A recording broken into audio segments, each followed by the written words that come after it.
So we're here outside the White House, and it is the biggest election seen in a generation. It's easily the closest election between Kamala Harris of the Democrat Party and Republican Donald Trump.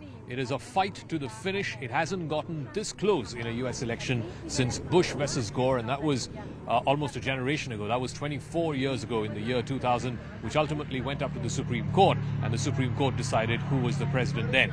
This time, too, there seems to be a lot of concern because the Trump campaign feels like the momentum is with them. The polls seem to be showing that the gap is narrowing, both in the popular vote and certainly in the battleground states. And that is the important thing, because ultimately, if you have to win the presidency, you have to win the battleground states. The 7 battleground states, the 3 Great Lakes, Pennsylvania, Michigan, Wisconsin, and then, of course, the Sun Belt states of Georgia, Arizona, Nevada, and North Carolina. Trump seems to be doing well in the Sun Belt states. Most of the polls seem to be putting him ahead by a point or two.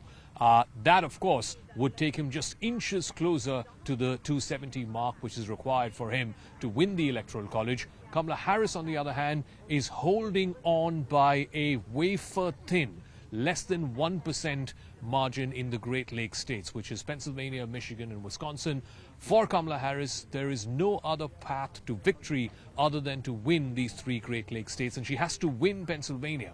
It is the biggest of the battleground states. It's 19 electoral college votes. If she does not win Pennsylvania, then she has to win all of the other battleground states. She has to win 6 out of 7. And that, at this point of time, at least according to the opinion polls, doesn't seem to be the case. She's trailing Trump in most of the Sun Belt states. So the clearest path to victory for Kamala Harris is to win the 3 Great Lakes states, the Blue Wall states as it's known, the old Rust Belt states of Wisconsin, Michigan, Pennsylvania. Between them, they have 40-odd electoral college votes, and that would just pip her past 270 electoral college votes, which is what you need to win the White House and to become the next president of the United States. So what are the big issues that matter in this election cycle? Number one, of course, if you ask most people, it's the economy.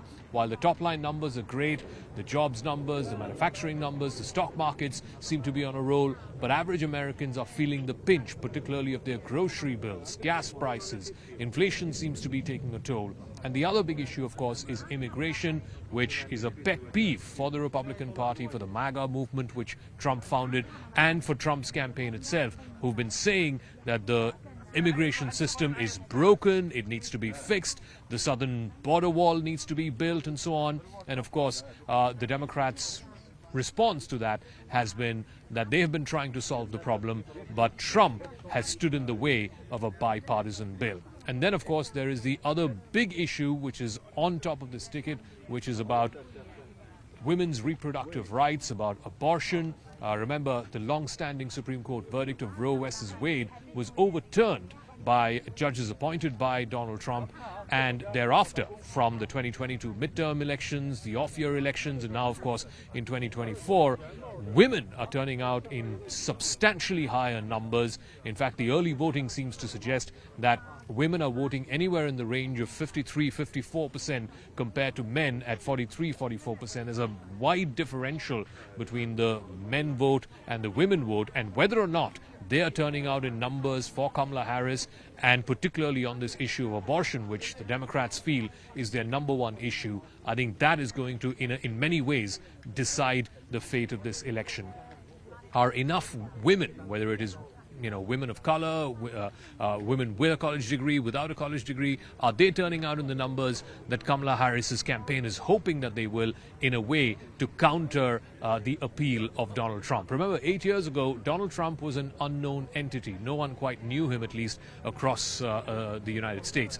But after 4 years of being president, and after seeing 4 years of the Biden-Harris administration, there seems to be a certain degree of acceptability for Donald Trump. And he is using that. He's using the platform of having been president before to try and make the case before the American people that the last 4 years have been broke. The average American is feeling down because of the policies of Biden and Harris, and he is the guy who can fix it. In fact, in the last week, that's the new campaign slogan that the Trump team has come up with, that Trump can fix it. whether or not that finds resonance over issues of, race and, like I mentioned, female reproductive rights, whether these issues take precedence, we'll have to wait and see. This is, like I said, the most closely fought election in the last generation here in the United States. If Kamala Harris wins, she could go on to become the first woman president of the United States, thereby making history. If Donald Trump wins, he gets a second term, something that he feels was stolen away from him in 2020 by Joe Biden. But, like I said, the polls are virtually in a dead heat when it comes to the popular vote. It boils down to the half a dozen or so battleground states, where again, right now the polls are suggesting it's absolutely evenly split between Harris retaining the blue wall states of Wisconsin, Michigan, Pennsylvania, and Trump doing relatively better in the Sun Belt states of Georgia, Arizona, Nevada, and North Carolina.